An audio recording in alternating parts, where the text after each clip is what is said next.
નમસ્કાર મિત્રો, સ્વાગત છે તમારું આપણા યુટ્યુબ ચેનલ પર.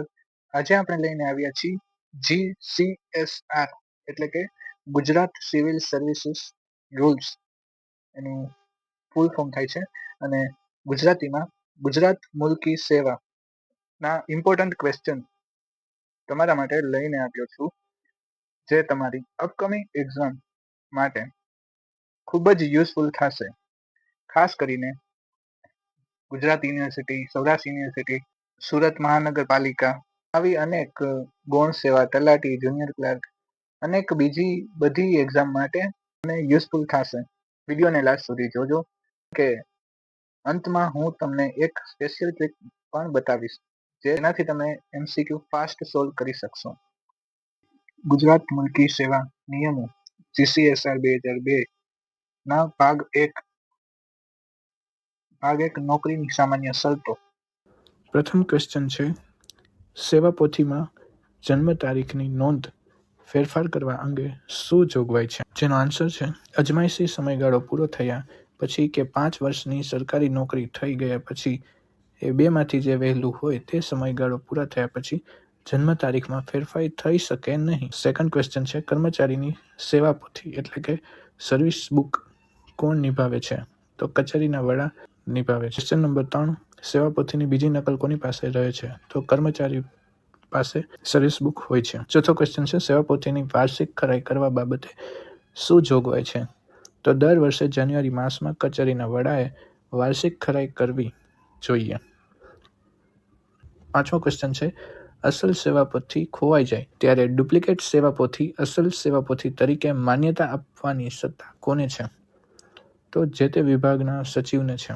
છઠ્ઠો ક્વેશ્ચન છે, નોકરીની સમાપ્તિ બાદ કર્મચારીની સેવા પોથી અંગે શું કાર્યવાહી કરવાની જોગવાઈ છે? તો નિવૃત્ત થતા હોય તે કર્મચારીઓમાં સેવા પોથી રાખવી. સાતમો ક્વેશ્ચન છે, ખાતાના વડા અધિકારીઓના સેવા રેકોર્ડની જાળવણી કોણ કરે છે? તો વહીવટી વિભાગ કરે છે. આઠમો ક્વેશ્ચન છે, તબીબી તપાસમાં નોકરી માટે અયોગ્ય જાહેર કરવામાં આવેલ હોય તેવા કર્મચારીને કેટલા સમયમાં અપીલ કરવી જરૂરી છે? તો 1 માસમાં અપીલ કરવાની હોય છે. નવમો ક્વેશ્ચન છે, તબીબી અધિકારીના નિર્ણયની જાણ થયાની તારીખથી 1 માસમાં કર્મચારીને અપીલ ન કરે તો શું કાર્યવાહી કરવામાં આવે છે? તાત્કાલિક નોકરીમાંથી છૂટા કરવા જોઈએ. એટલે કે મેડિકલ લીવમાં મેડિકલ રિપોર્ટ મૂકવો જરૂરી છે. 10મો ક્વેશ્ચન, ચારિત્ર અંગેની નોંધ સેવા પોથીમાં કેવી રીતે થાય છે? તો ચારિત્ર અંગેની નોંધ કરવામાં આવતી નથી. 11મો ક્વેશ્ચન છે, સરકારી કર્મચારીને સેવા પોથી ક્યારે પરત આપી શકાય છે? તો સેવા પોથી પરત આપવામાં આવતી નથી. 12મો ક્વેશ્ચન છે, સરકારી નોકરીના રેકર્ડમાંથી વીમા કંપનીઓને ઉતારા આપવા બાબતે શું જોગવાઈ છે? તો ખાતાના વડા અધિકારી સ્વ અધિકારી ઉતારા આપી શકે છે, સ્વેચ્છાએ ઉતારો આપી શકે છે. 13મો ક્વેશ્ચન છે, 6 માસથી ઓછા સમયની નોકરીવાળા હંગામી કર્મચારીને વહીવટી કારણસર છૂટા કરવા માટે કેટલા સમયની નોટિસ આપવી જરૂરી છે? તો 1 અઠવાડિયાની નોટિસ આપવામાં આવે છે. 14મો ક્વેશ્ચન છે, નવા નોકરીમાં નિયુક્ત થતા કર્મચારીને મોડામાં મોડું કેટલા સમયમાં શારીરિક યોગ્યતાનું પ્રમાણપત્ર એટલે કે મેડિકલ ફિટ સર્ટિફિકેટ ક્યારે રજૂ કરવામાં આવે છે? તો 6 માસની મુદતમાં રજૂ કરવાનું હોય છે. સામાન્ય રીતે સરકારી નોકરીમાં નિમણૂક માટે ઓછામાં ઓછી કેટલી વયમર્યાદા નક્કી થયેલ છે? તો આપણે સૌને ખબર જ છે કે ઓછામાં ઓછી 18 વર્ષની ના હોવા જોઈએ તો તમે સરકારી નોકરી માટે એલિજિબલ ગણાવ. 16મો ક્વેશ્ચન છે, નોકરીમાંથી છૂટા થયેલ કર્મચારીની પુનઃ નિમણૂકના કિસ્સામાં પ્રથમ રજૂ કરેલ શારીરિક યોગ્યતાનું તબીબી પ્રમાણપત્ર કેટલા સમય સુધી માન્ય રાખી શકાય છે? તો 6 માસ સુધી જ માન્ય રાખી શકાય છે. 17મો ક્વેશ્ચન, રાજીનામા માટે આપવામાં આવેલ નોટિસનો સમયગાળો પૂરા થતા સુધી તેનો સ્વીકાર કરવામાં ન આવે તો શું થાય? રાજીનામું આપોઆપ મંજૂર થયેલું ગણાય છે. 18મો ક્વેશ્ચન છે, કયા કિસ્સાઓમાં કર્મચારીનું રાજીનામું સ્વીકારવામાં આવતું નથી? ઘણા બધા કિસ્સામાં કર્મચારીનું રાજીનામું સ્વીકારવામાં આવતું નથી, જેમ કે ફરજ મોકૂફી હેઠળ હોય, કર્મચારી વિરુદ્ધ કોઈ ખાતાકીય તપાસ ચાલુ હોય, કર્મચારી પાસે સરકારની કોઈ રકમ લેણી હોય, એટલે કે કોઈ કર્મચારીએ લોન લીધેલી હોય, તે લોન ચાલુ હોય, તો તે કિસ્સામાં રાજીનામું સ્વીકારવામાં આવતું નથી. 19મો ક્વેશ્ચન, જે વર્ષમાં જન્મ થયો હોય તેની જાણ હોય, પણ જન્મના માસ અને તારીખની જાણ ન હોય, તે કિસ્સામાં કઈ રીતે જન્મ તારીખ ગણાય છે? 1 જુલાઈને જન્મ તારીખ અને માસ ગણવામાં આવે છે. 20મો ક્વેશ્ચન છે, ફરજમાં નીચેનામાંથી કોનો સમાવેશ થતો નથી?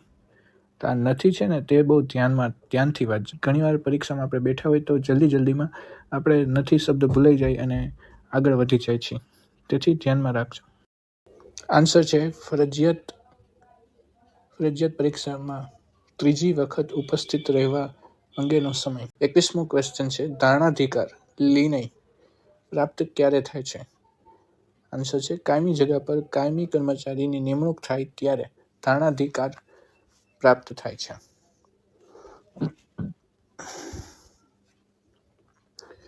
22મો ક્વેશ્ચન છે, ધારણાધિકાર નિર્ણય નો અંત ક્યારે આવે છે? ધારણાધિકારનો ધરાવતા કર્મચારીની અન્ય કાયમી જગ્યા પર નિમણૂક થતા ધારણાધિકારનો અંત આવે છે. 23મો ક્વેશ્ચન,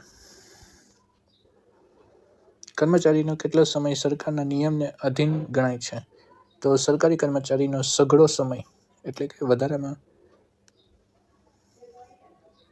સઘળો સમય સરકાર નિયમને આધીન ગણવામાં આવે છે. 24મો ક્વેશ્ચન છે, નીચેનામાંથી કયો ખર્ચ રાજ્ય સરકારના એકત્રિત ફંડમાંથી ચૂકવવામાં આવે છે? તો માનદ વેતન સરકારના એકત્રિત ફંડમાંથી ચૂકવવામાં આવે છે. 25મો ક્વેશ્ચન છે, અવર સેવા ફોરેન સર્વિસ એટલે શું? તો તેનો આન્સર છે, જે કર્મચારીનો પગાર રાજ્ય સ્તરના એકત્રિત ભંડોળમાં પડતો હોય તેવી સેવાને અવર સેવા કહેવામાં આવે છે. હવે ભાગ 2 છે, પગારના નિયમો, જેનો પહેલો ક્વેશ્ચન છે, નીચે જણાવેલ બાબત પૈકી કઈ રકમને પગાર તરીકે ના ગણાય? આ ના ગણાય ધ્યાનમાં રાખજો. ઘણીવાર આપણે ઝડપમાં, જેમ હમણાં જ હું પણ આખો ક્વેશ્ચન વાંચતા ના ભૂલાઈ ગયો અને પગાર તરીકે ગણાય એમ બોલી ગયો. તો તમે પણ એક્ઝામ ટાઈમે થોડુંક ધ્યાન રાખજો. ક્વેશ્ચનમાં જ્યાં ના ગણાય કે ના શબ્દ આવે તેના ઉપર રાઉન્ડ સર્કલ કરી લેવું. માનદ વેતન છે તે પગાર તરીકે ગણાતો નથી.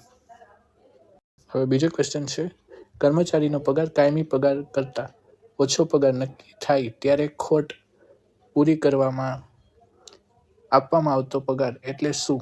તો અંગત પગાર. ત્રીજો ક્વેશ્ચન છે, વધારે જવાબદારીવાળી જગાનો હવાલો સંભાળવા બદલ કર્મચારીને અપાયેલી મળતર શું કહેવામાં આવે છે? ખાસ પગાર કહેવામાં આવે છે. એક જગ્યા કરતાં વધારે તમારી એક પોસ્ટ હોય, એમાં તમે 2 પોસ્ટનું કામ કરતા હોય તો તમને ખાસ પગાર ચૂકવવામાં આવે છે. ચોથો ક્વેશ્ચન છે, નાના કુટુંબને ઉત્તેજન આપવાના હેતુથી અપાયેલ ઇજાફો શું ગણાય છે? અંગત પગાર ગણાય છે. 5મો ક્વેશ્ચન, મર્યાદિત સમય માટે મંજૂર કરાયેલ નિશ્ચિત દર ધરાવતી જગાને શું કહેવાય છે? હંગામી જગા. 6થો ક્વેશ્ચન છે, પગાર ધોરણ એટલે શું? તો લઘુત્તમ પગાર ઇજાફો અધિકતમ પગાર એટલે પગાર ધોરણ. 7મો ક્વેશ્ચન છે, ઇજાફો એટલે શું? તો ઇજાફો એટલે જે દરે પગારમાં વધારો થાય તે દરને ઇજાફો કહેવાય છે. પર્સન્ટેજ જે વધે પગારમાં તેને ઇજાફો કહેવામાં આવે છે. 8મો ક્વેશ્ચન છે, પ્રથમ નિમણૂક વખતે કયો પગાર મળે છે? તો જે તે જગ્યાએ ન્યૂનતમ પગાર મળે છે. 9મો ક્વેશ્ચન છે, કર્મચારીની નિમણૂક ભરતીના નિયમો અને સિનિયોરિટીને ધ્યાનમાં લઈ બઢતી મળે તો ઉપલી જગ્યાના પગારની બાંધણી કેવી રીતે થાય છે? કર્મચારીને મળતા પગારમાં કાલ્પનિક ઇજાફો ઉમેરાય પછી ઉપલા તબક્કે ઉપલી જગાના પગાર ધોરણમાં પગાર નક્કી કરવો. 10મો ક્વેશ્ચન છે, કર્મચારીને કામ ચલાવ વ્યવસ્થા રૂપે બઢતીની નિમણૂક આપવામાં આવે ત્યારે પગાર કઈ રીતે નક્કી થાય છે? તો કર્મચારીની મૂળ નીચલી જગામાં મેળવતા પગાર પછીના તબક્કે ઉપલી જગાના પગાર ધોરણમાં પગાર નક્કી કરાય છે. 11મો ક્વેશ્ચન, કર્મચારીને બઢતી સમયે ઇજાફાની તારીખે પગાર નક્કી કરવાનો વિકલ્પ આપવા ગુજરાત મુલ્કી સેવા પગાર નિયમો 2002માં કયા નિયમમાં જોગવાઈ કરવામાં આવી છે? તો નિયમ 12. આ ખાસ ઇમ્પોર્ટન્ટ ક્વેશ્ચન છે, તો ધ્યાનમાં રાખજો. 12મો ક્વેશ્ચન છે, નીચેનામાંથી કયું વિધાન સાચું છે? તો ઊંચી જગા પર કાર્યકારી બજાવેલ ફરજ નીચી જગા પર ઇજાફા માટે ગણી શકાય છે. 13મો ક્વેશ્ચન છે, ડાક્ટરી પ્રમાણપત્રને આધારે કેટલા સમયની અસાધારણ રજા ઇજાફા માટે ધ્યાને લેવાય છે? તો 6 માસ સુધીની રજા ડાક્ટરી પ્રમાણપત્ર તરીકે ગણાય છે. 14મો ક્વેશ્ચન, સંભાવી પગાર એટલે શું? કર્મચારી અન્ય જગાના ધારણ કરેલ હોય અને તે જગાની ફરજો બજાવવા માટે જે પગાર મળવાપાત્ર થાય તે પગારને સંભાવી પગાર કહે છે. 15મો ક્વેશ્ચન, હંગામી જગ્યા કેટલા સમય પછી આપોઆપ રદ થઈ જાય છે? તો 3 વર્ષ પછી હંગામી જગ્યાઓ આપોઆપ રદ થઈ જાય છે. 16મો ક્વેશ્ચન, વધારાની જગ્યાઓ હવાલો અને ખાસ પગારના ખાતાના વડા કેટલા સમય સુધી મંજૂરી કરી શકે છે? તો 6 માસ સુધી મંજૂર કરી શકે છે. 17મો ક્વેશ્ચન, કયા સમયને પગાર ધોરણમાં ઇજાફા ના ગણાય? તો અસાધારણ રજાનો સમય ને ઇજાફામાં ના ગણાય. 18મો ક્વેશ્ચન, વાર્ષિક ઇજાફો કઈ તારીખે અપાય છે? તો દરેક વર્ષની 1 જુલાઈના રોજ અથવા 1 જાન્યુઆરીના રોજ ઇજાફો તારીખ તરીકે ગણાય છે. 19મો ક્વેશ્ચન, સરકારી કર્મચારીના વધારાનો હવાલો સંભાળવા માટેનો ખાસ પગાર વધુમાં વધુ કેટલા સમય માટે મળવાપાત્ર ગણાય છે? તો કે 1 વર્ષ માટે જ ગણાય છે. હવે 20મો ક્વેશ્ચન છે, વર્ગ 1ના અધિકારીને 6 માસ માટે વર્ગ 2ની જગ્યાનો વધારાનો હવાલો સોંપાય તો ખાસ પગાર કેટલો મળવાપાત્ર છે? તો કોઈ પણ પ્રકારનો ખાસ પગાર મળતો નથી. ઉપલા વર્ગના અધિકારીને નીચલા વર્ગના અધિકારીનો હવાલો સોંપાય તો કોઈ પણ ખાસ પગાર મળતો નથી. નેક્સ્ટ ક્વેશ્ચન, વર્ગ 2ના અધિકારીને વર્ગ 2ના બીજા અધિકારી એટલે કે સમાન પોસ્ટ હોય તો વધારાનો હવાલો 3 મહિના માટે સંભાળે તો ખાસ પગાર કેટલો મળવાપાત્ર છે? તો 5%, પોતાની સેલેરીના 5%.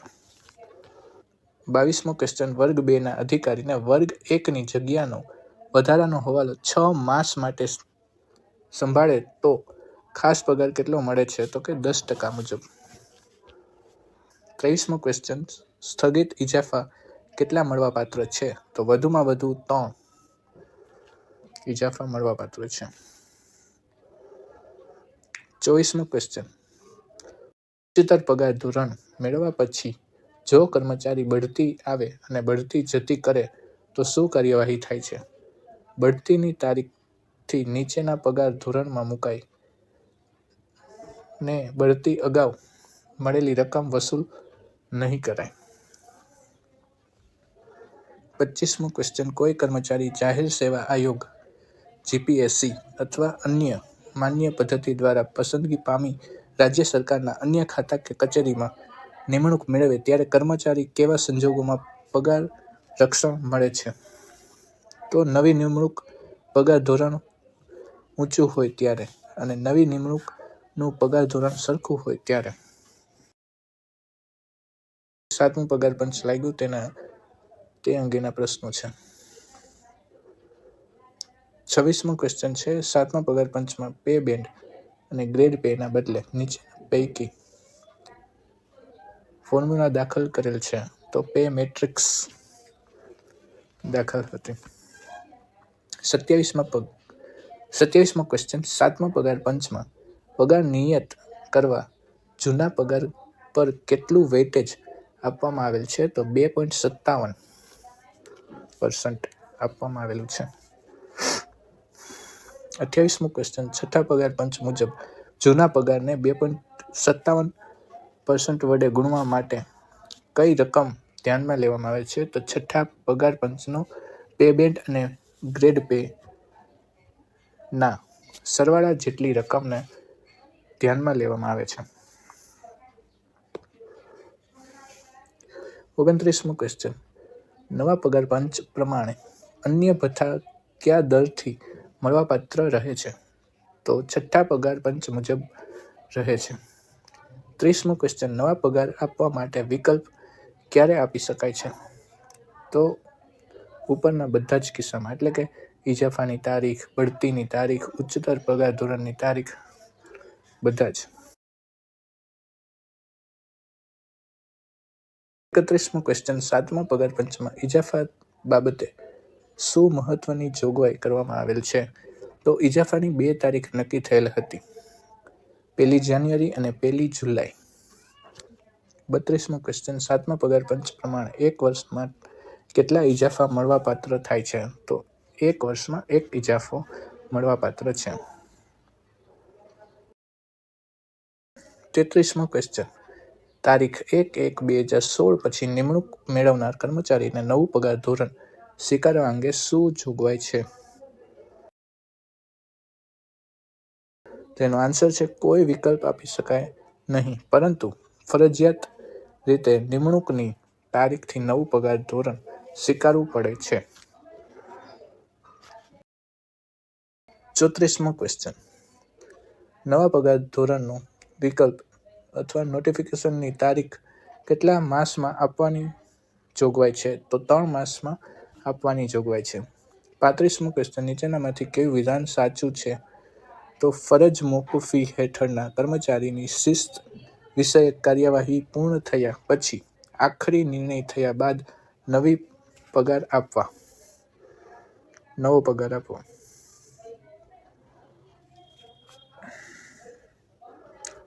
હવે ભાગ 3 ફરજ પર જોડાવાનો સમય તથા ફરજ મોકૂફી વગેરે.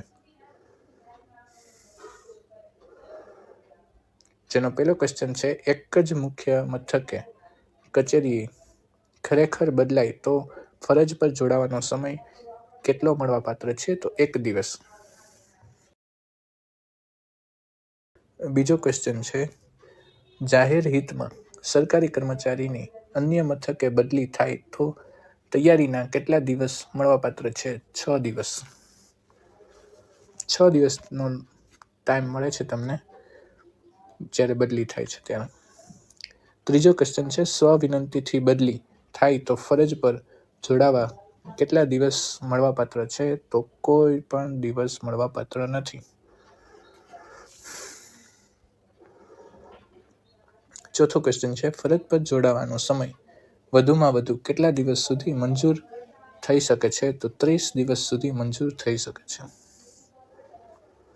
પાંચમો ક્વેશ્ચન છે હાજર થવાના સમય દરમિયાન ઘર ભાડા ભથ્થું કયા દર મુજબ મળવાપાત્ર છે? તો જૂના મથકના પગારના દર મુજબ.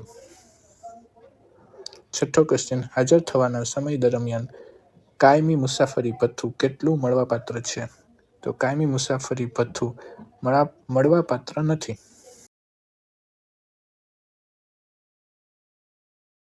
સાતમો ક્વેશ્ચન છે હાજર થવાના સમય દરમિયાન સ્થાનિક વળતર ભથ્થું કયા દરથી મળવાપાત્ર છે?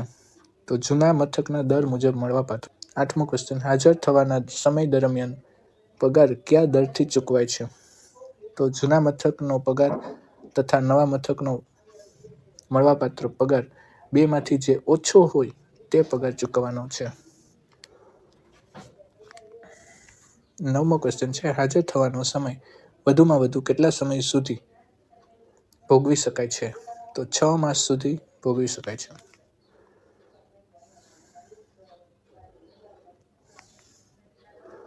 દસમો ક્વેશ્ચન છે 7 માસની રજા પર ગયેલ કર્મચારીને અન્ય મથક પર બદલી થયેલ હોય તો ફરજ પર જોડાવાનો સમય કેટલો મળવાપાત્ર છે? તો 1 પણ દિવસ નહીં. 11મો ક્વેશ્ચન છે એક જ જિલ્લામાં અન્ય જગ્યા પર બદલી થાય તો હાજર થવાનો સમય 1 દિવસનો મળે છે. નેક્સ્ટ ક્વેશ્ચન છે કર્મચારીની બદલી અન્ય જિલ્લામાં થાય અને તે જિલ્લાની હદ સમાન ના હોય તો કેટલા દિવસ મુસાફરી માટે મળવાપાત્ર છે? તો 2 દિવસ મળે છે.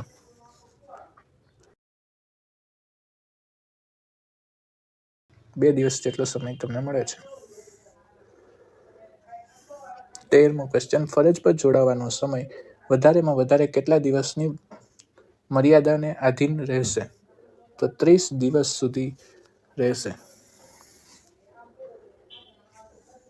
ચોથો ક્વેશ્ચન નીચેનામાંથી કઈ રજા ફરજ પર જોડાવાના સમયમાં ગણતરીમાં લેવાતી નથી?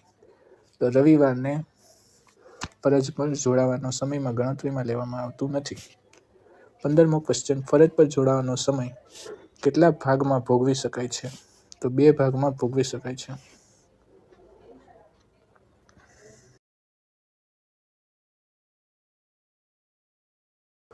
16મો ક્વેશ્ચન એક જ મથકે કચેરી ખરેખર બદલાતી હોય ત્યારે ફરજ પર જોડાવાનો સમય કેટલા દિવસ મળવાપાત્ર છે? 1 દિવસ. 16મો ક્વેશ્ચન એક જ મથકે કચેરી ખરેખર બદલાતી હોય ત્યારે ફરજ પર જોડાવાનો સમય કેટલા દિવસ મળવાપાત્ર છે? 1 જ દિવસ. 17મો ક્વેશ્ચન ફરજ મોકૂફી એ કયા પ્રકારની શિક્ષા ગણાય છે? કોઈ પણ પ્રકારની શિક્ષા ગણાય નહીં. ફરજ મોકૂફી એ કયા પ્રકારની શિક્ષા ગણાય? કોઈ પણ પ્રકારની શિક્ષા ગણાય નહીં. 18મો ક્વેશ્ચન ફરજ મોકૂફી દરમિયાન કઈ રકમનું ચૂકવણું થાય છે? તો નિર્વાહ ભથ્થું.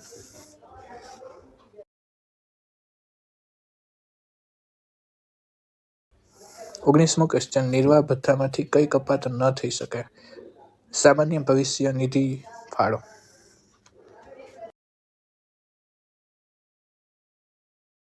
20મો ક્વેશ્ચન છે નિર્વાહ ભથ્થામાંથી નીચેનામાંથી કઈ કપાત વૈકલ્પિક રીતે થઈ શકે છે? તો સામાન્ય ભવિષ્ય નિધિની પેશી.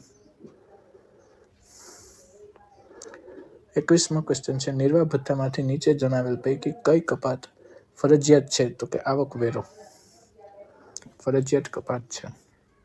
22મો ક્વેશ્ચન ફરજ મોકૂફીની હેઠળ કર્મચારીને ઘર ભાડું તથા અન્ય વળતર ભથ્થા કયા દરથી મળવાપાત્ર છે? તો સક્ષમ અધિકારી નક્કી કરે તે દરથી. 23મો ક્વેશ્ચન ફરજ મોકૂફી હેઠળના પ્રથમ માસ દરમિયાન કયા દરથી નિર્વાહ ભથ્થાની ચૂકવણી થાય છે? તો અર્ધ પગારી રજાના દરથી. 24મો ક્વેશ્ચન ફરજ મોકૂફીની હેઠળનો કર્મચારીનો રજા માટે અરજી કરે તો નીચેનામાંથી શું કાર્યવાહી થાય? રજા મંજૂર કરાય નહીં. 25મો ક્વેશ્ચન છે ફરજ મોકૂફીની તારીખ કેટલા સમયમાં શિસ્ત વિષયક કાર્યવાહી હાથ ધરવી જોઈએ? તો 90 દિવસ સુધી.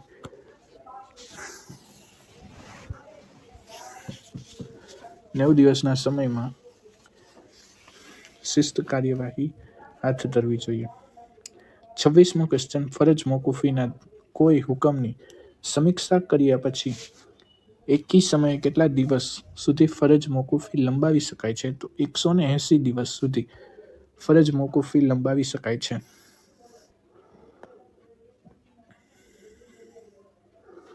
27મો ક્વેશ્ચન સરકારી કર્મચારીની ફરજ મોકૂફીને 6 મહિના જેટલો સમય થઈ ગયો હોય તો નિર્વાહ ભથ્થામાં કેટલો ઘટાડો વધારો કરી શકાય છે? તો 50% ઘટાડો વધારો કરી શકાય છે. 28મો ક્વેશ્ચન નોકરીમાં અપીલ કે પુનઃ સમીક્ષાને પરિણામે ફરજ મોકૂફી હેઠળ મૂકવામાં આવેલા કર્મચારીને પુનઃ સ્થાપિત કરવામાં આવેલ તો તેની ફરજ પર ગેરહાજરીની મુદત કેવી રીતે વિનિયમિત કરવામાં આવે છે? તો સત્તાધિકારી વિચારણા કરીને નક્કી કરે તે પ્રમાણે થાય છે. 29મો ક્વેશ્ચન, ફરજ મોકૂફી ઉપર કર્મચારીના નિર્વાહ ભથ્થામાં ઘટાડો કરવામાં આવે ત્યારે મોંઘવારી ભથ્થામાં દરમાં કેટલો રહે છે? તો ઘટાડેલ નિર્વાહ ભથ્થાની રકમ ઉપર આધારિત મોંઘવારી ભથ્થાના દરે થાય છે. 30મો ક્વેશ્ચન, રાજ્યતર સેવામાં નિમણૂક કરવામાં આવેલ કર્મચારીના પેન્શન અને રજા પગારના ખર્ચનો ફાળો એકત્રિત ફંડમાં ચૂકવવા માટે પ્રાથમિક જવાબદારી કોની છે? તો સરકારી કર્મચારીની છે પ્રાથમિક જવાબદારી. હવે આવે છે ભાગ 4, મુસાફરી ભથ્થું ના નિયમો, જેનો પહેલો ક્વેશ્ચન છે, મુખ્ય મથકની 6 કલાક કરતાં ઓછી ગેરહાજરી માટે કેટલું દૈનિક ભથ્થું મળે છે? તો 30%. બીજો ક્વેશ્ચન છે, પ્રવાસ દરમિયાન રવિવારે કે જાહેર રજાના દિવસે મુખ્ય મથક બહાર કર્મચારી હોય તો દૈનિક ભથ્થું મળવા અંગે શું જોગવાઈ છે? પૂરેપૂરું દૈનિક ભથ્થું મળે છે. ત્રીજો ક્વેશ્ચન છે, પગાર દરમિયાન કર્મચારી પ્રાસંગિક રજા લે તો દૈનિક ભથ્થું મળવા અંગે શું જોગવાઈ છે? તો દૈનિક ભથ્થું મળતું નથી.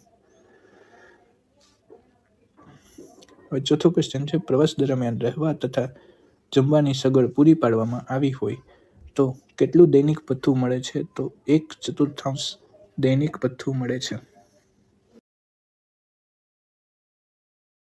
પાંચમો ક્વેશ્ચન છે, પ્રવાસ દરમિયાન ફક્ત રહેવાની મફત સગવડ પૂરી પાડવી હોય તો કેટલું દૈનિક ભથ્થું મળે છે? તો 1/3 દૈનિક ભથ્થું મળે છે. છઠ્ઠો ક્વેશ્ચન, પ્રવાસ દરમિયાન ફક્ત જમવાની સગવડ મફત પૂરી પાડવામાં આવી હોય તો કેટલું દૈનિક ભથ્થું મળે છે? 50% દૈનિક ભથ્થું મળે છે. સાતમો ક્વેશ્ચન, તાલીમ દરમિયાન સળંગ કેટલા દિવસ સુધી દૈનિક ભથ્થું મળવા પાત્ર થાય છે? 180 દિવસનું મળે છે. એટલે કે ટ્રેનિંગ પીરિયડમાં હોય તો તમને કેટલા દિવસનું ભથ્થું મળે છે? 180 દિવસનું. આઠમો ક્વેશ્ચન છે, મુખ્ય મથકની પ્રવાસ માટેની ગેરહાજરી 12 કલાકથી વધુ હોય તો કેટલું દૈનિક ભથ્થું મળવાપાત્ર છે? 100% મળે છે. નવમો ક્વેશ્ચન, ફરજિયાત આપવી પડતી ખાતાકીય પરીક્ષા માટે કર્મચારી મુસાફરી કરે તો મુસાફરી ભથ્થું મળવા અંગે શું જોગવાઈ છે? માત્ર 2 વખત મુસાફરી ભથ્થું મળે છે.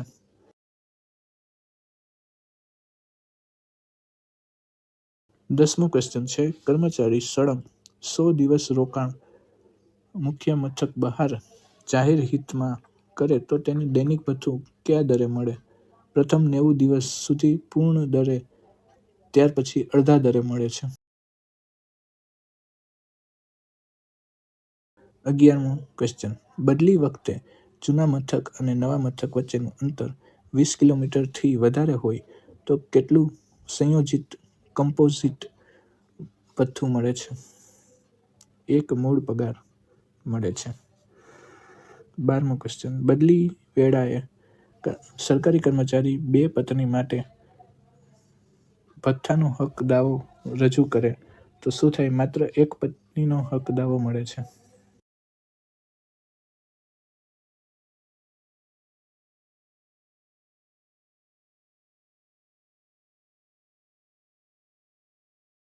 13મો ક્વેશ્ચન છે, મુસાફરી ભથ્થા બિલ મુસાફરી પૂરી થતા તારીખથી કેટલા સમયમાં રજૂ કરવું જોઈએ? 12 માસ. 14મો ક્વેશ્ચન, કર્મચારીની અન્ય મથક પર બદલી થાય તો કુટુંબના સભ્યો માટે દૈનિક ભથ્થું કેટલું મળવાપાત્ર છે? તો દૈનિક ભથ્થું ન મળે.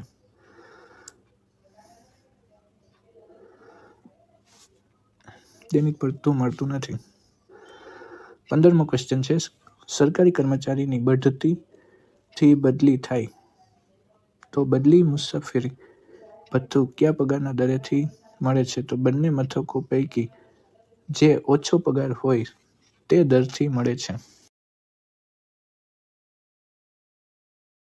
16મો ક્વેશ્ચન છે, સ્ત્રી કર્મચારીની બદલી વેળાએ તેના પર આધારિત સાસુ સસરા માટે મુસાફરી ભથ્થું મળવા અંગે શું જોગવાઈ છે? તો મુસાફરી ભથ્થું ન મળે સાસુ સસરા માટે. 17મો ક્વેશ્ચન છે, હાજર થવાના સમય દરમિયાન કાયમી મુસાફરી ભથ્થું મળવા અંગે શું જોગવાઈ છે? તો કાયમી મુસાફરી ભથ્થું ન મળે. 18મો ક્વેશ્ચન, સરકારી કર્મચારીની ફરજો એવી હોય કે તેને ફરજના ક્ષેત્રમાં વિસ્તૃત મુસાફરી કરવી પડતી હોય તો તેના મુસાફરી ભથ્થાને બદલે શું આપવામાં આવે છે?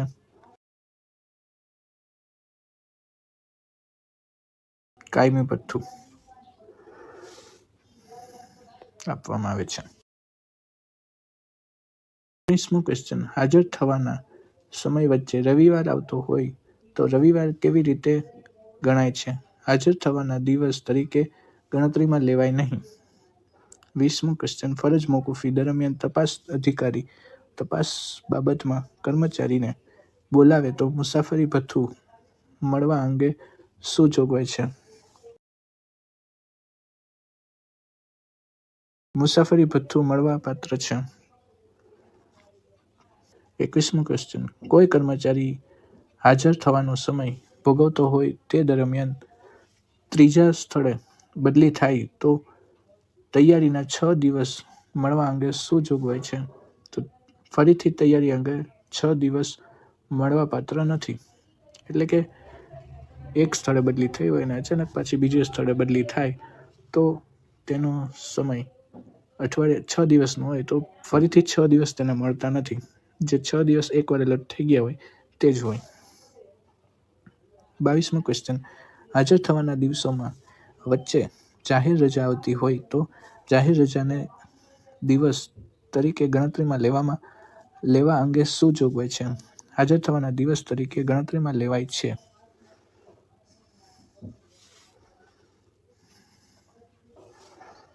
23મો ક્વેશ્ચન, કાયમી મુસાફરી ભથ્થું કેવી રીતે સ્વીકારવામાં આવે છે?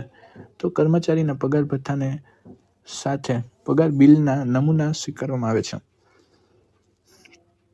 24મો ક્વેશ્ચન, રજા પ્રવાસ પ્રેસગી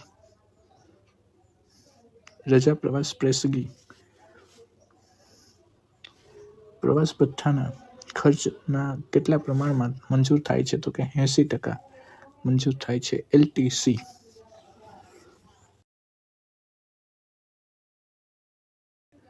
25મો ક્વેશ્ચન, વિશિષ્ટ સંજોગોમાં ફરજ બજાવવાના કારણે થતા અંગત ખર્ચને પહોંચી વળવા માટે અપાતા ભથ્થાને શું કહે છે?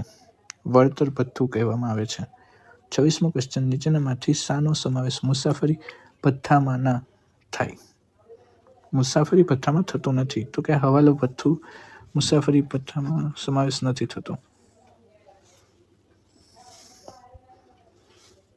27મો ક્વેશ્ચન છે, મુખ્ય મથકેથી ગેરહાજરી બદલ તેવી ગેરહાજરીના પરિણામે કર્મચારીએ કરેલ સામાન્ય દૈનિક ખર્ચને પહોંચી વળવા માટે આપવામાં આવતું ભથ્થું શું કહેવાય છે? દૈનિક ભથ્થું. 28મો ક્વેશ્ચન, નીચેનામાંથી દિવસની ગણતરી માટે શું ધ્યાને લેવામાં આવે છે? તો મધરાત, જેનો આન્સર છે મધરાતથી શરૂ થઈ બીજા દિવસની મધરાત સુધીનો સમય ગણવામાં આવે છે.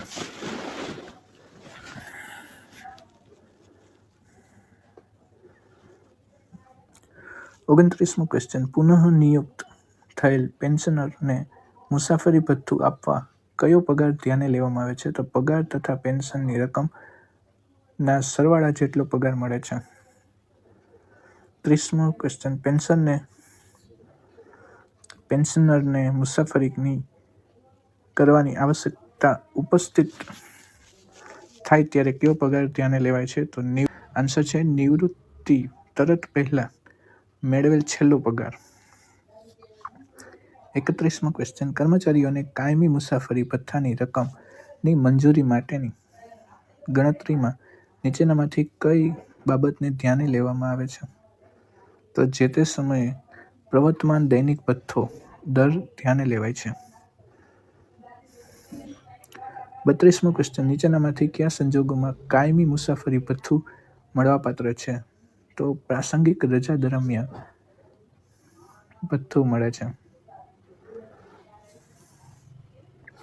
33મો ક્વેશ્ચન, કાયમી મુસાફરી ભથ્થું મેળવતા કર્મચારી સરકારી વાહનોનો ઉપયોગ કરે તો કાયમી મુસાફરી ભથ્થું કેવી રીતે મળવાપાત્ર થાય છે?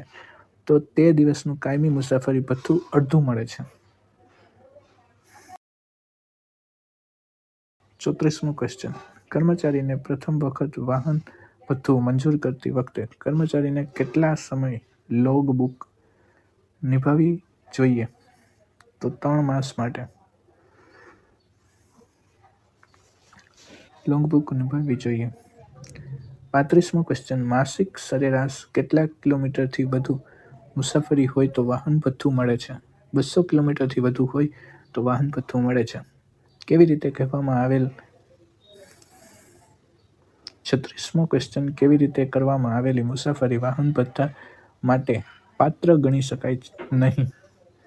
સાયકલ દ્વારા તમે મુસાફરી કરી હોય તો મુસાફરી ભથ્થામાં ગણાતું નથી.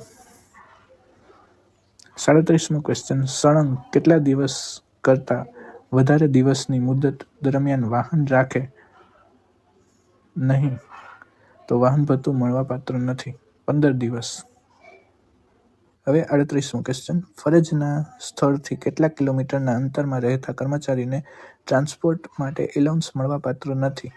તો 1 કિલોમીટર સુધી હોય તો તેને ટ્રાન્સપોર્ટ એલાઉન્સ નથી મળતું.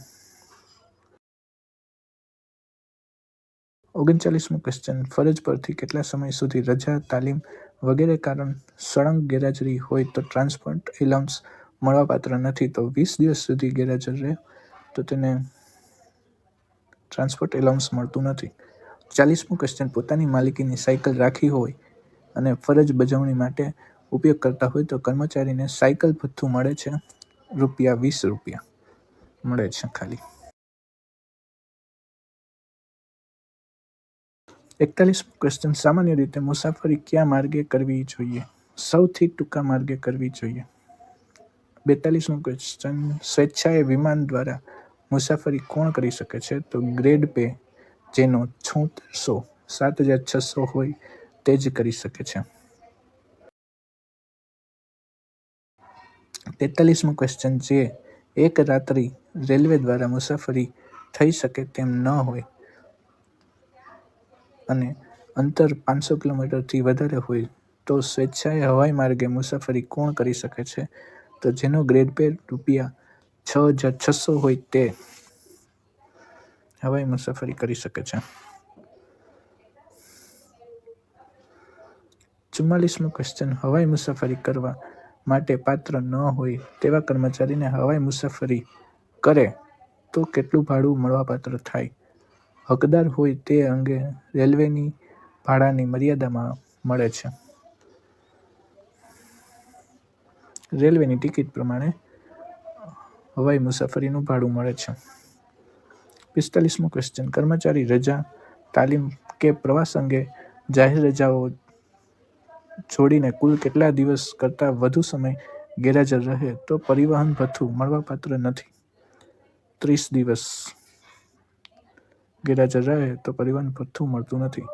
46મો ક્વેશ્ચન, ખંડ સમય એટલે કે પાર્ટ ટાઈમ માટે જાહેર સેવામાં નિમણૂક પામેલ કર્મચારીની મુસાફરી ભથ્થા માટેની કક્ષા પગાર શ્રેણીની કયા આધારે નક્કી કરવામાં આવે છે? તો તેના દરજ્જાના આધારે સક્ષમ અધિકારી નક્કી કરે તે પ્રમાણે મળે છે.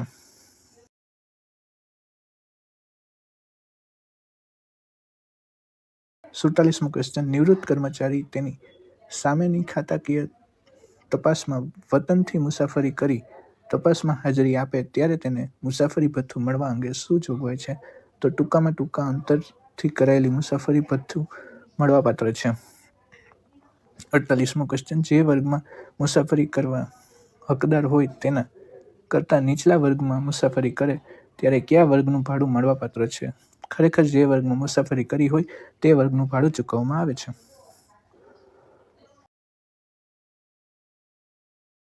49મો ક્વેશ્ચન, એસી ટેક્સી દ્વારા મુસાફરી કરવા કોણ હકદાર છે? તો જેનો ગ્રેડ પે ₹8,900 કે તેથી વધુ હોય તે જ એસી ટેક્સીથી મુસાફરી કરી શકે છે. 50મો ક્વેશ્ચન, નીચેનામાંથી કયું વિધાન સાચું છે? તો બદલી પ્રવાસ ભથ્થું કર્મચારી પર આધારિત 2 બાળકો પૂરતું સીમિત રાખવું. જો 2 બાળકો હોય તો જ મળે છે. ભાગ 5, રજાના નિયમો, જેનો પહેલો ક્વેશ્ચન છે, પ્રાપ્ત રજા હક. રજા તરીકે મળવા અંગે શું જોગવાઈ છે? તો રજા હક તરીકે માંગી શકાય નહીં. ક્વેશ્ચન બીજો, પ્રાપ્ત રજાને પ્રાસંગિક રજા સાથે જોડીને મંજૂર કરવા અંગે શું જોગવાઈ છે? તો રજા જોડીને મંજૂર કરી શકાય નહીં.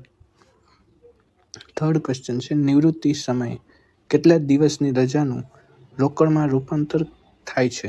તો 300 દિવસ સુધીનું રજાનું રોકડમાં રૂપાંતર કરી શકાય છે. 300 રજા.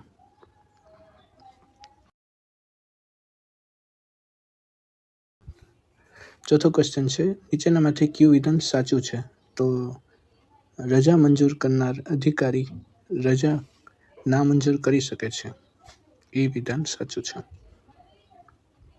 નેક્સ્ટ ક્વેશ્ચન છે, કર્મચારી દર વર્ષે કેટલી પ્રાપ્ત રજા મળવાપાત્ર થાય છે? તો દર વર્ષે 30 દિવસ પ્રાપ્ત રજા હોય છે. નેક્સ્ટ ક્વેશ્ચન, પ્રાપ્ત રજામાં વધુમાં વધુ કેટલા દિવસે એકઠી કરી શકાય છે? તો 300 દિવસ સુધી રજાને એકઠી કરી શકાય છે. 7મો ક્વેશ્ચન, અર્ધ પગારી રજા અર્ધવાર્ષિક ગાળા માટે કેટલી જમા કરવામાં આવે છે? તો 10 રજા જમા કરી શકાય છે.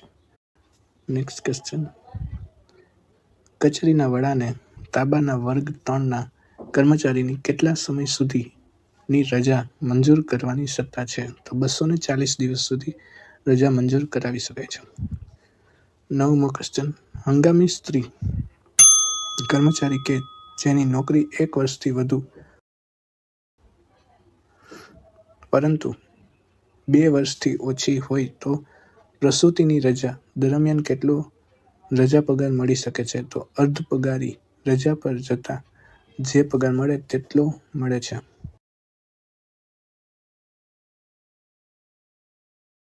10મો ક્વેશ્ચન, પ્રસૂતિ રજાના સાતત્યમાં વધુમાં વધુ અન્ય કોઈપણ પ્રકારની રજા તબીબી પ્રમાણપત્ર વિના કેટલા દિવસની જોડી શકાય છે? 60 દિવસની. 11મું, નોકરીમાંથી રાજીનામું આપેલ કર્મચારીને જમા પ્રાપ્ત રજાનું રોકડમાં રૂપાંતર કરવા અંગે શું જોગવાઈ છે? જમા પ્રાપ્ત રજાની શુલ્ક અડધા હિસ્સા સમકક્ષ હોય છે. નેક્સ્ટ ક્વેશ્ચન, ફરજિયાત નિવૃત્તિના કિસ્સામાં કેટલા દિવસની પ્રાપ્ત રજાનું રોકડમાં રૂપાંતર થાય છે? તો 300 દિવસ 300 રજાનું રોકડમાં રૂપાંતર થાય છે. મોસ્ટ ઇમ્પોર્ટન્ટ ક્વેશ્ચન છે. 13મો ક્વેશ્ચન, 6 માસની નોકરી કરેલ મહિલા કર્મચારીને કેટલા દિવસની પ્રસૂતિનો રજાનો પગાર મળી શકે છે? તો રજા પગાર ન મળે. 14મું, વેકેશનનો સમયગાળો કઈ રીતે ગણાય છે? ફરજ તરીકે ગણાય છે. 15મો ક્વેશ્ચન, સરકારી કર્મચારીના રજાના હિસાબોમાં અર્ધ પગારી રજા મહત્તમ કેટલી જમા કરી શકાય છે? અમર્યાદિત જમા કરાય છે.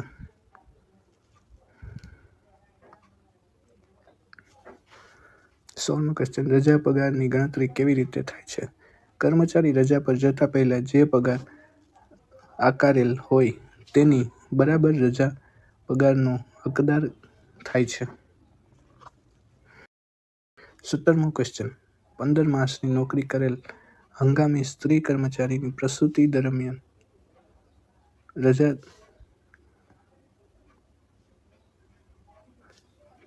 રજા દરમિયાન કેટલો પગાર મળે છે? તો અર્ધ પગારની રજાના દરથી મળે છે. નેક્સ્ટ ક્વેશ્ચન, 2 વર્ષની નોકરી થયેલ હોય તેવા હંગામી સ્ત્રી કર્મચારીને પ્રસૂતિની રજા દરમિયાન કેટલો પગાર મળે છે? તો પ્રાપ્ત રજાના દરથી મળે છે. 19મો ક્વેશ્ચન, કોઈ પણ કર્મચારીને એક સાથે કેટલા દિવસની પ્રાપ્ત રજા મળે છે? 240 દિવસ મળે છે. 20મો ક્વેશ્ચન, 2 વર્ષની નોકરી કરેલ હંગામી કર્મચારીને કેટલી બિનજમા રજા મળે છે તો બિનજમા રજા ન મળે. નેક્સ્ટ ક્વેશ્ચન, અસાધારણ રજા પર જતા સરકારી કર્મચારીને કેટલો રજા પગાર મળવાપાત્ર છે? કોઈ પણ રજા પગાર મળવાપાત્ર નથી. 22મો ક્વેશ્ચન, સુવાવડ થયેલી સ્ત્રી કર્મચારીને કેટલા દિવસની પ્રસૂતિ રજા મળવાપાત્ર છે? 7 કામકાજના દિવસ. 23મો ક્વેશ્ચન, રજા પગાર પેશગી કયા કર્મચારીને મળી શકે છે? કર્મચારી જ્યારે 30 દિવસ કરતાં ઓછા સમયની નહીં તેવી રજા પર જતા હોય ત્યારે રજા પગાર પેશગી એટલે કે LTC મળે છે.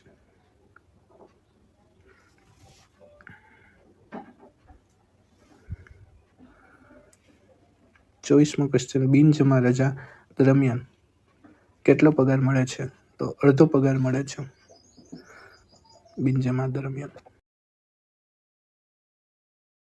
25મો ક્વેશ્ચન, માંદગીના કારણોસર ભોગવેલ અસાધારણ રજા દરમિયાન કેટલો પગાર મળવાપાત્ર થાય છે? રજા પગાર ન મળે. 26મો ક્વેશ્ચન, કર્મચારીએ મૂકેલ રજા બાબતે રજા મંજૂર કરનાર અધિકારીને કઈ સત્તા નથી? તો રજાનો પ્રકાર બદલવાની સત્તા નથી. 27મો ક્વેશ્ચન, કઈ રજા અન્ય રજા સાથે જોડી ન શકાય? તો પ્રાસંગિક રજા અન્ય રજા સાથે ન જોડી શકાય. 28મો ક્વેશ્ચન, કોઈ પણ કર્મચારીને સળંગ કેટલા વર્ષ સુધી વધુ મુદત માટે કોઈ પણ પ્રકારની રજા મંજૂર કરી શકાય નહીં? 5 વર્ષ સુધી.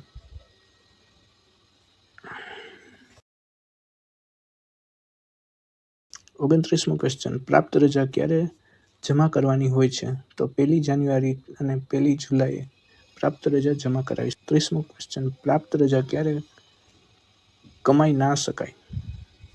અસાધારણ રજા દરમિયાન કમાઈ ના શકાય. 31મો ક્વેશ્ચન, રજા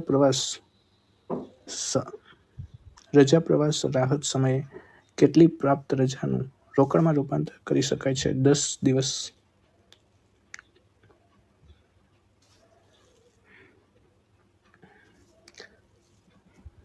32મો, રજા પ્રવાસના હેતુ માટે સમગ્ર નોકરી દરમિયાન મહત્તમ કેટલી પ્રાપ્ત રજાનું રોકડમાં રૂપાંતર કરી શકાય છે? તો 60 દિવસ.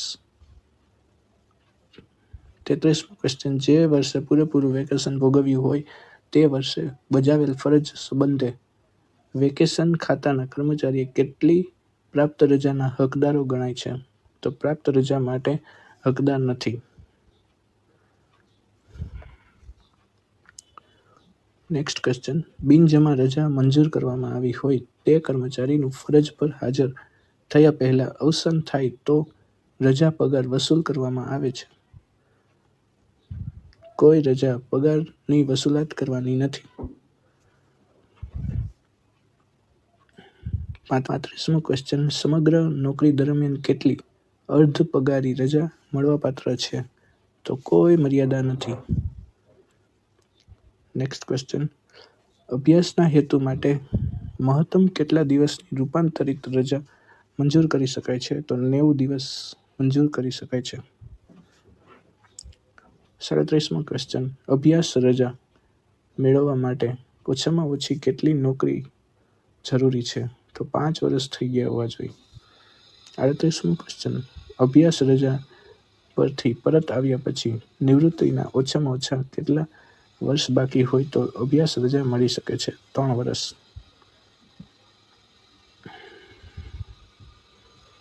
39મો ક્વેશ્ચન, બાળક દત્તક અંગીકરણ રજા કેટલી મળવાપાત્ર છે? તો 180 દિવસ. 40મો ક્વેશ્ચન, કેટલી ઉંમરના બાળકને કાયદેસર દત્તક લેનાર સ્ત્રી કર્મચારીને દત્તક અંગીકરણ રજા મળી શકે છે? તો 1 વર્ષથી ઓછી ઉંમરના બાળકને જો દત્તક લે તો રજા મંજૂર થાય છે. 41મો ક્વેશ્ચન, સ્ત્રી કર્મચારીને કેટલી પ્રસૂતિની રજા મળવાપાત્ર છે? તો 180 દિવસ સ્ત્રી કર્મચારીને મળે છે, જેને મેટર્નિટી લીવ પણ કહેવાય છે.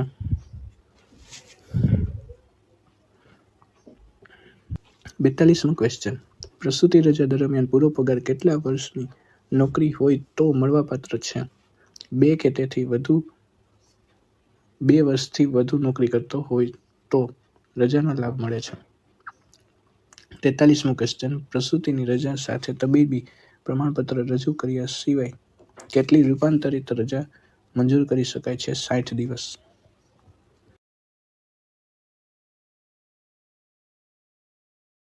44મો ક્વેશ્ચન. પ્રસૂતિ રજાના સાતત્યમાં વધુમાં વધુ અન્ય કોઈ પણ પ્રકારની રજા તબીબી પ્રમાણપત્ર વિના કેટલા દિવસની જોડી શકાય છે? તો 60 દિવસની જોડી શકાય છે. 45મો ક્વેશ્ચન. પિતૃત્વ રજા કેટલી મળે છે? તો માત્ર 15 દિવસની રજા મળે છે. પેટર્નિટી લીવ પણ કહેવાય છે.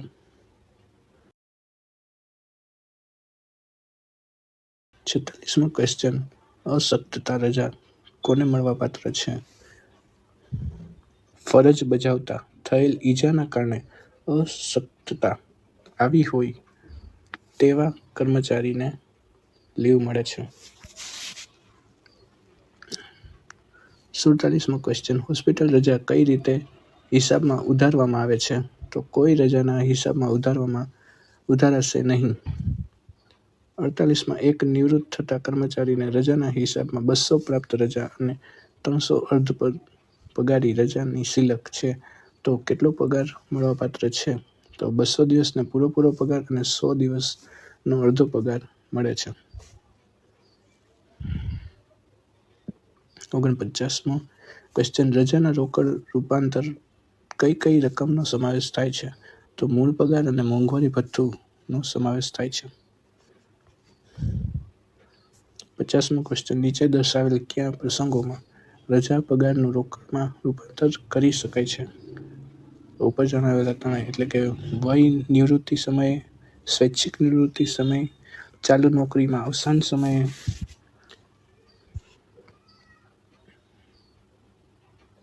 રજા પગારને રોકડમાં રૂપાંતર કરી શકાય છે. હવે છઠ્ઠો ભાગ છે પગાર ઉપરાંતના ભથ્થાના નિયમો. જેમાં પહેલો ક્વેશ્ચન છે પતિ પત્ની બંને સરકારી કર્મચારી હોય અને પોતાના મકાનમાં સાથે રહેતા હોય તો ઘર ભાડા ભથ્થું ચૂકવવા અંગે શું જોગવાઈ છે?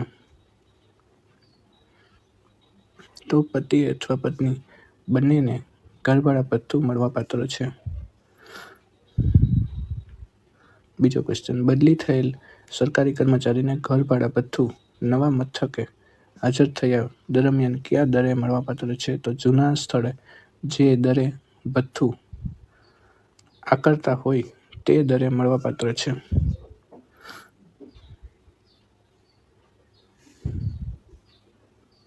ત્રીજો ક્વેશ્ચન. કર્મચારીને જાહેર હિતમાં બદલી થાય પરંતુ 2 માસ સુધી રહેણાંકના જૂના સ્થળે ચાલુ રાખે તો ઘર ભાડા ભથ્થું મળવાપાત્ર અંગે શું જોગવાઈ છે? તો જૂના સ્થળે જે તે દરે ભથ્થું આકારતા હોય તે મળવાપાત્ર છે. Fourth question. એક કર્મચારીની બદલી થતાં નવા સ્થળે હાજર થઈ સર્કિટ હાઉસમાં એટલે કે વિશ્રામ ગૃહમાં રહી ફરજ બજાવે તો ઘર ભાડા ભથ્થું કેટલું મળવાપાત્ર છે? ઘર ભાડા ભથ્થું મળી શકે નહીં. કોઈ પણ ઘર ભાડા ભથ્થું મળતું નથી જો સર્કિટ હાઉસમાં રહે તો. પાંચમો ક્વેશ્ચન. તબીબી અધિકારીને નોકરી દરમિયાન નોન પ્રેક્ટિસિંગ ભથ્થું NPA કેટલું મળવાપાત્ર છે? તો મૂળ પગારના 25% મુજબ મળવાપાત્ર છે. છઠ્ઠો ક્વેશ્ચન. 2 માસની રજા પર જતા તબીબી અધિકારીને નોન પ્રેક્ટિસિંગ ભથ્થું NPA કેટલું મળવાપાત્ર છે? મંજૂર થયેલ નોન પ્રેક્ટિસિંગ ભથ્થું મળવાપાત્ર છે. સાતમો ક્વેશ્ચન. હાજર થવાના સમય દરમિયાન નોન પ્રેક્ટિસિંગ ભથ્થું મળવાપાત્ર અંગે શું જોગવાઈ છે? તો જૂના મથકના પગાર દર અને નવા મથકના પગાર દરના પૈકી જે દરે ઓછો હોય તે દરથી મળવાપાત્ર છે. આઠમો ક્વેશ્ચન. ખાતાકીય પરીક્ષા દરમિયાન કામ કરવા અંગે કર્મચારીને ચૂકવવામાં આવતી રકમને શું કહેવાય છે? તો માનદ વેતન કહેવામાં આવે છે. નવમો ક્વેશ્ચન. માનદ વેતનની ચૂકવણી કયા સ્ત્રોતમાંથી થાય છે? તો એકત્રિત ભંડોળમાંથી થાય છે. 10મો ક્વેશ્ચન, સરકારી કર્મચારીને પ્રસંગોપાત કામગીરી માટે એકત્રિત ભંડોળમાંથી અપાતી રકમને શું કહેવાય છે? માનદ વેતન કહેવાય છે. 11મો ક્વેશ્ચન, પતિ પત્ની બંને સરકારી કર્મચારી હોય અને પત્નીના નામે સરકારી ક્વાર્ટર ફાળવેલ હોય અને બંને સાથે રહેતા હોય તો ઘરભાડું કેવી રીતે મળવાપાત્ર થાય? તો પતિ અને પત્ની બંનેમાંથી કોઈને પણ ઘરભાડા ભથ્થું મળવાપાત્ર નથી.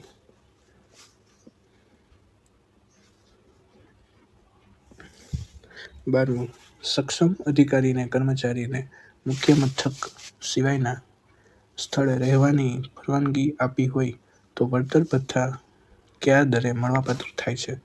જે સ્થળે રહેવાની પરવાનગી આપી હોય તે સ્થળે અથવા તેના મુખ્ય મથકના સ્થળ એ બેમાંથી જે સ્થળે ઓછા દર હોય તે દર મળે છે. 13મો ક્વેશ્ચન, રજા દરમિયાન સ્થાનિક વળતર ભથ્થું અને ઘરભાડા ભથ્થું કેટલા સમય સુધી પૂરેપૂરા દરે મળવાપાત્ર છે? તો 180 દિવસ પૂરેપૂરા મળવાપાત્ર છે. 14મો ક્વેશ્ચન, નીચેનામાંથી કોનો સમાવેશ વળતર ભથ્થામાં થતો નથી? તો મોંઘવારી ભથ્થું વળતર ભથ્થામાં સમાવેશ થતો નથી. 15મો ક્વેશ્ચન, બદલી થયેલા કર્મચારીને નવા સ્થળે રહેણાંક માટે સરકારી મકાન ફાળવવામાં આવેલ ન હોય તો જૂના સ્થળના દરે ઘરભાડા ભથ્થું કેટલા સમય સુધી મળવાપાત્ર છે? તો 2 માસ સુધી મળે છે. હવે 7મો ભાગ છે સરકારી મકાનોમાં વસવાટના નિયમો. ભાગ 7માં પહેલો ક્વેશ્ચન છે, ભાડા મુક્ત આવાસ મેળવવાને પાત્ર હોય તેવા કર્મચારીને આવાસ આપવામાં આવ્યું ન હોય તો કેટલું ઘરભાડા ભથ્થું મળવાપાત્ર થાય છે? તો ભાડા મુક્ત આવાસ મળવાપાત્ર ન હોય તેવા તેમની કક્ષાના કર્મચારીને મળવાપાત્ર ઘરભાડા ભથ્થું હોય તેટલું મળે છે.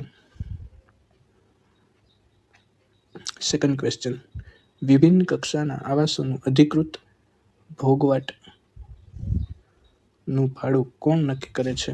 તો રાજ્ય સરકાર નક્કી કરે છે. થર્ડ ક્વેશ્ચન, કયા સંજોગોમાં સરકાર કર્મચારી પાસેથી અધિકૃત ભોગવટા ભાડાના દર કરતાં ઊંચા દરે ભાડું વસૂલ કરી શકે નહીં? ઉપરના બધા જ કિસ્સામાં ઊંચા દરે ભાડું વસૂલ કરી શકાય છે.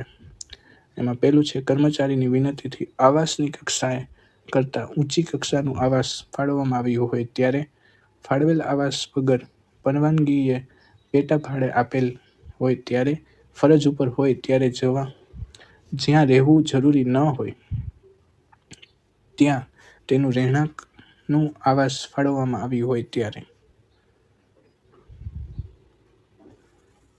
ફોર્થ ક્વેશ્ચન, સરકારી રહેણાંકના આવાસોનો ભોગવટો કરતા સરકારી કર્મચારીને પ્રતિનિયુક્તિ ઉપર મોકલવામાં આવે ત્યારે તેની પાસેથી આર્થિક દરે ક્યારે ભાડું વસૂલ કરવામાં આવતું નથી?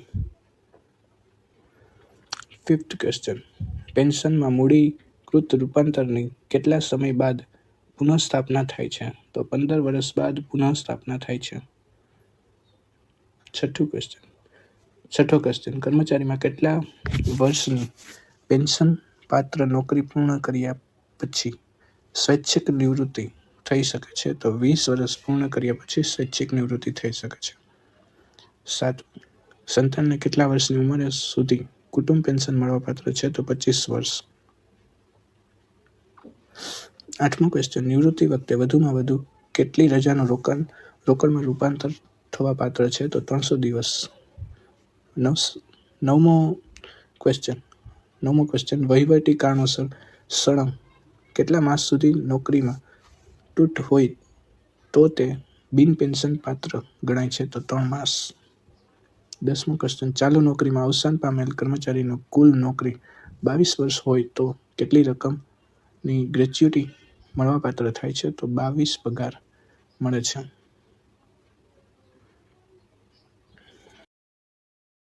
11મો ક્વેશ્ચન, 34 વર્ષની પેન્શન પાત્ર નોકરી કર્યા બાદ નિવૃત્ત થતા કર્મચારીને કેટલી ગ્રેચ્યુટી DCRG મળવાપાત્ર છે? તો 16, 1/2 પગાર તથા મોંઘવારી ભથ્થા જેટલી મળે છે. 12મો ક્વેશ્ચન. પેન્શન મૂડીકૃત રૂપાંતરની રકમ કર્મચારી મેળવેલ ત્યારે પહેલા અવસાન થાય તો રૂપાંતર પેન્શનના લાભ અંગે શું કાર્યવાહી થવા પાત્ર છે? તો કર્મચારી વારસદારને રૂપાંતરિત રકમ મળે છે. 13મો ક્વેશ્ચન. પેન્શન મૂડીકૃત રૂપાંતરની રકમ પેન્શનર પરત જમા કરાવી પૂરા પેન્શનની માંગણી કરે તો શું કાર્યવાહી થઈ છે? આવી માંગણી સ્વીકારી શકાય નહીં. 14મો ક્વેશ્ચન. ગેરવર્તણૂકના કારણે નોકરીમાંથી છૂટા કરાયેલા કર્મચારીને કયું પેન્શન મળી શકે નહીં? ખાસ કિસ્સા તરીકે રહેમિયત પેન્શન મળી શકે છે. નિવૃત્ત કર્મચારીને અવસાન બાદ તેમના માનસિક રીતે અસ્થિર મગજના પુત્રને કુટુંબ પેન્શન મળવા અંગે શું જોગવાઈ છે? પુત્રને આજીવન પેન્શન મળશે જો માનસિક અસ્થિર હોય તો. 16મો ક્વેશ્ચન. નિવૃત્તિ બાદ અવસાન પામેલ કર્મચારીના કિસ્સામાં પુત્ર, પુત્રી અથવા તેમની પત્ની કુટુંબ પેન્શનના દાવા અંગે શું કાર્યવાહી થાય છે? વિધવા પત્નીને પ્રથમ પેન્શન મળવાપાત્ર છે. તે બાદ પુત્ર અથવા પુત્રીને મળે છે. 17મો ક્વેશ્ચન. ખાતાકીય તપાસ ચાલુ હોય તેવા નિવૃત્ત કર્મચારીને પેન્શન મળવા અંગે શું જોગવાઈ છે? તો 100% કામચલાઉ પેન્શન મળે છે. 18મો ક્વેશ્ચન. 33 વર્ષની નોકરી પૂર્ણ થઈ નિવૃત્ત થતા કર્મચારીને કેટલું પેન્શન મળવાપાત્ર છે? છેલ્લા પગારના 50% મળે છે. 19મો ક્વેશ્ચન. ગ્રેચ્યુટી ડીસીઆરજી ની મહત્તમ મર્યાદા કેટલી રકમની છે? તો 20 લાખ. 20મો ક્વેશ્ચન. વર્ગ 4 ના કર્મચારીને કેટલા વર્ષ નિવૃત્ત થાય છે? તો 60 વર્ષે નિવૃત્ત થાય છે વર્ગ 4 ના. 21મો ક્વેશ્ચન. પેન્શન તથા ગ્રેચ્યુટી ચૂકવણી માટેનો અધિકૃતતાનો આદેશ કોના દ્વારા આપવામાં આવે છે? તો નિયામક પેન્શન અને પ્રોવિડન્ટ ફંડ ખાતું દ્વારા આપવામાં આવે છે. 22મો ક્વેશ્ચન. વય નિવૃત્તિને લીધે નિવૃત્ત થતા કર્મચારીની ઓછામાં ઓછી કેટલા વર્ષની નોકરી થઈ હોય તો જ પેન્શન મળે છે? ઓછામાં ઓછી 10 વર્ષ થયા હોય તો જ. 23મો ક્વેશ્ચન. ચાલુ નોકરીએ અવસાન પામતા કર્મચારીના કુટુંબને પેન્શન મળવાપાત્ર અંગે શું જોગવાઈ છે? છેલ્લે મેળવેલ પગારના 50% પ્રમાણે કુટુંબને પેન્શન અવસાન તારીખથી 10 વર્ષ સુધી મળવાપાત્ર છે. 24મો ક્વેશ્ચન. નિવૃત્તિ બાદ કર્મચારીના અવસાન કેસમાં કુટુંબને પેન્શન અંગે શું જોગવાઈ છે? કર્મચારીના અવસાનના 7 વર્ષ અથવા સંબંધિત કર્મચારીને 65 વર્ષના થયા હોય તે બેમાંથી જે વહેલું હોય તે તારીખ સુધી મૂળ પગારના 50% અને ત્યારબાદ 30% પ્રમાણે કુટુંબ પેન્શન મળવાપાત્ર છે. 25મો ક્વેશ્ચન. નિયત કરાયેલી ઉંમર પહોંચેલ પેન્શનરને મળવાપાત્ર વધારે પેન્શન અંગે શું જોગવાઈ થયેલી છે? પેન્શનર અનુક્રમે 80, 85, 90, 95 કે 100 વર્ષની ઉંમરે કે જે મહિનામાં પૂરી કરે તે મહિનાની પહેલી તારીખ મંજૂર કરાયેલ છે. પેન્શન અનુક્રમે 20%, 30%, 40%, 50% અને 100% જેટલું વધારાનું પેન્શન મળે છે. 26મો ક્વેશ્ચન. નીચેનામાંથી શાનો સમાવેશ પેન્શનપાત્ર પગારમાં થતો નથી? ખાસ પગાર પેન્શનમાં સમાવેશ થતો નથી. 27મો ક્વેશ્ચન. કેટલા માસ ઉપરાંતની અસાધારણ રજા પેન્શનના હેતુ માટે ધ્યાનમાં લેવાતી નથી? તો 36 માસ અસાધારણ રજા પેન્શનમાં ગણાતી નથી.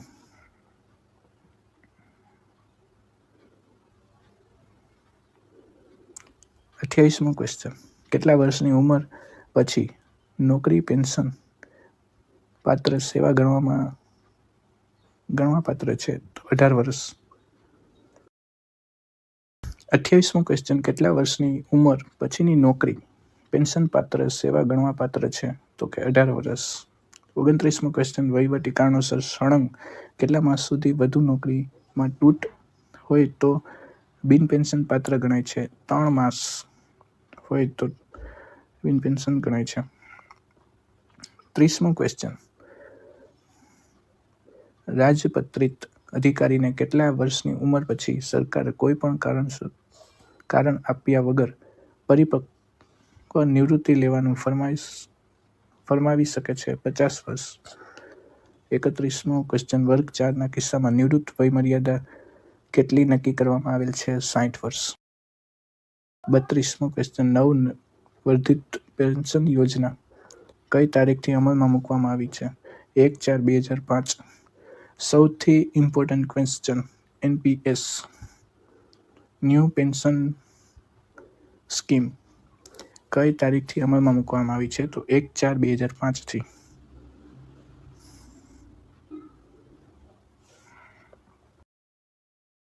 33મો ક્વેશ્ચન, સતત કેટલા વર્ષ કરતાં વધુ સમય કોઈ પણ પ્રકારની મંજૂરી કરવામાં આવેલી રજા સેવામાં તૂટ ગણાય છે? 5 વર્ષ. 34મો ક્વેશ્ચન, સ્વૈચ્છિક નિવૃત્તિ લેવા માટે ઓછામાં ઓછી કેટલા સમયની નોટિસ આપવામાં આવી છે? 3 માસ નોટિસ આપવામાં આવે છે. 35મો, અશક્તતા પેન્શન માટે ઓછામાં ઓછી કેટલા વર્ષની નોકરીને ધ્યાનમાં લેવાય છે? તો 10 વર્ષની નોકરીને ધ્યાનમાં લેવાય છે.